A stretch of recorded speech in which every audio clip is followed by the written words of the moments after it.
آج جو یہ پریکٹس اینڈ پروسیجر بل جو کہ ایکٹ بھی اب بن چکا ہے، جس کی عمل درآمد روکا گیا ہے،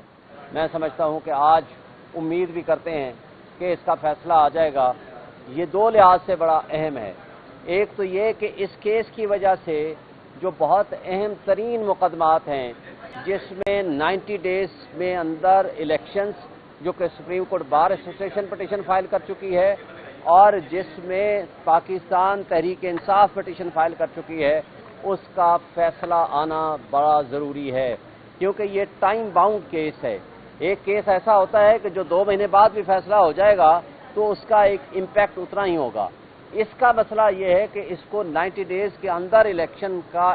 انعقاد جو ہے وہ بہت ضروری ہے اور اس کے اوپر سپریم کورٹ کا فیصلہ آنا بہت ضروری ہے۔ اس لیے میں سمجھتا ہوں کہ پریکٹس اینڈ پروسیجر بل کے اوپر فیصلہ وہ بہت اہم ہے، اور پریکٹس اینڈ پروسیجر بل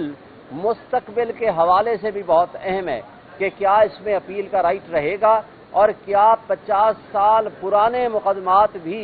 اس کے اندر ری اوپن ہو سکتے ہیں یا نہیں، اس کا اطلاق ریٹروسپیکٹو ہوگا یا نہیں ہوگا، اس کے بارے میں بھی فیصلہ ہونا ہے۔ کیا بینچ صرف chief justice of Pakistan constituted کر سکتا ہے یا سینئر موسٹ 2 ججز بھی اس کے ساتھ بیٹھ کے آرٹیکل 184(3) کا جو بینچ کانسٹیٹیوٹ ہوگا اس کے اندر ان کی مشاورت یا اس کی جو کنسلٹیشن ہے وہ ضرور شامل ہونی چاہیے یا نہیں، یہ اس حوالے سے بھی فیصلہ ہوگا۔ لیکن دوسرا جو امپورٹنٹ اسپیکٹ ہے کہ اس حوالے سے زیادہ اہم بات یہ ہے کہ اس پریکٹس اینڈ پروسیجر بل کے اوپر فیصلہ آنے کے بعد دوسرے جو اہم مقدمات ہیں ان کی باری آنی ہے، جس میں سب سے اہم، جیسے میں نے کہا، 90 ڈیز کا الیکشن ہے، لیکن اس سے بھی زیادہ ضروری بات ہے وہ سویلینز کے اوپر ملٹری کورٹس کا ٹرائل ہے۔ اور آج آپ کو میں بتاتا چلوں کہ سپریم کورٹ نے آلریڈی اس میں اسٹے دیا ہوا ہے، اٹارنی جنرل فار پاکستان نے آلریڈی اس کے اندر انڈرٹیکنگ دے رکھی ہے، لیکن بدقسمتی سے آج ہمیں پتہ چلا ہے کہ ملٹری ٹرائل شروع ہو گیا ہے KPK میں، تو وہ نہ صرف توہین عدالت ہے بلکہ سپریم کورٹ کے سامنے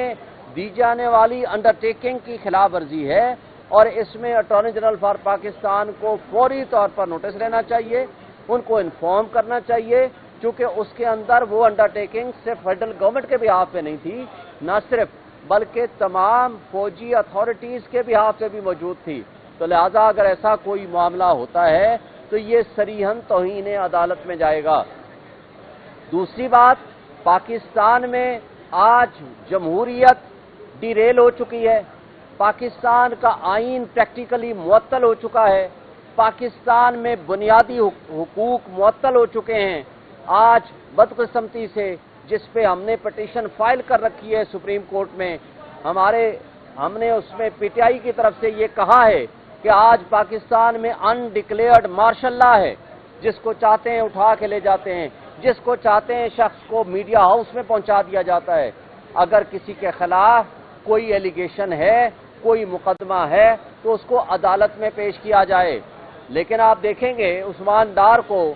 گرفتار کیا گیا کراچی سے، اور وہاں کے ہوم منسٹر بریگیڈیئر حارث نواز نے یہ سٹیٹمنٹ دی ہے کہ اس کے خلاف وارنٹ آف اریسٹ تھا، اس کی بنیاد پر ہم نے گرفتار کیا۔ لیکن کیا اس گرفتاری کے بعد آئین کے آرٹیکل 10 کے مطابق 24 گھنٹے کے اندر اس کو عدالت میں پیش کیا جانا چاہیے تھا؟ لیکن 24 گھنٹے میں تو نہیں کیا کام، 25 دن کے بعد اس کو کسی میڈیا ہاؤس میں پہنچا دیا گیا، which is very unfortunate, illegal, unconstitutional اور آئین کی صریحاً خلاف ورزی ہے۔ اسی طرح صداقت عباسی کو اٹھایا گیا، اس کو کسی عدالت میں پیش نہیں کیا گیا، اس سے بیان دلوانے کے لیے ایک اور میڈیا ہاؤس لے جایا گیا، اور اس میڈیا ہاؤس نے وہ اس کی پریس ٹاک نہیں ریلیز کی، تو پھر اس کے دوسرے دن گھر لے جایا گیا، گھر میں اس کی ویڈیو بنائی گئی، ویڈیو میڈیا کو دی گئی، اور اس کے بعد پھر وہی ڈالے والے اس کو واپس لے گئے، اور کہاں لے گئے اس کا کوئی پتہ نہیں۔ اسی طرح شیخ رشید کے ساتھ جو لوگ گرفتار کڈنیپ ہوئے تھے، شاکر صاحب نامی بندہ، وہ واپس آ گیا، لیکن شیخ رشید کا ابھی نہیں پتا وہ کہاں ہے۔ آپ اسی طرح دیکھو، فروخ حبیب کو گرفتار کیا، کڈنیپ کیا، اس کے ساتھ اس کے گھر والے، اس کے رشتہ دار تھے، جب وہ